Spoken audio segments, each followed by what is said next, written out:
What's going on, King of Kings family? It is day 21 of our Acts campaign, reading one chapter a day from the book of Acts from January 1st to February 1st, skipping Sundays. And we are in Acts chapter 21, and there's multiple verses that resonated with me, but there was one common theme that I want to address.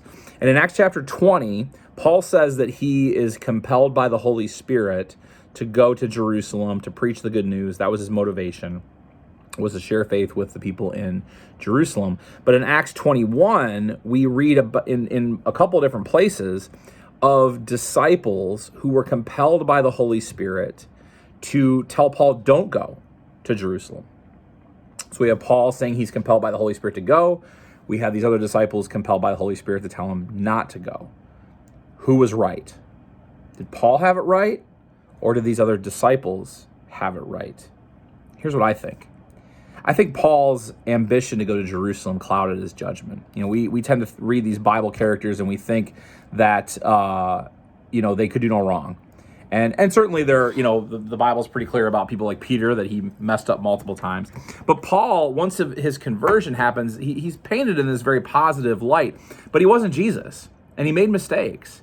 And I really wonder if this was one of them, going to Jerusalem. I really wonder if the book of Acts would have been a lot longer if Paul would not have gone, if he would have lived longer, if he wouldn't have gone. And we'll read in the coming days, coming chapters, about how he gets arrested and he's put on trial. And history tells us that it was his trial in Rome where he was eventually executed. And I wonder if that would have happened if he wouldn't have gone to Jerusalem. The powerful thing, though, is that, and we'll see this in the days to come, is that even though maybe Paul wasn't in alignment with God's will about going to Jerusalem, God still speaks through him.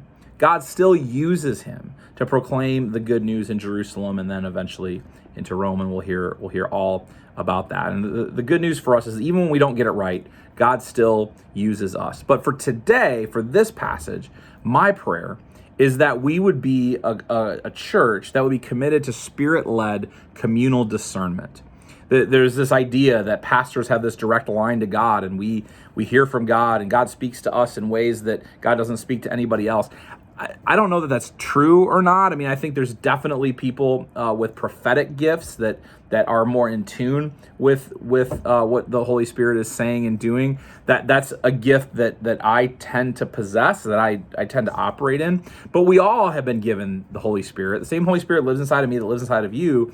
And when we lean into that, we make space for that, we can be led by God. We can hear from the Spirit, and we then have something to offer to the communal discernment. So this should never be a church where what Pastor Eric says goes.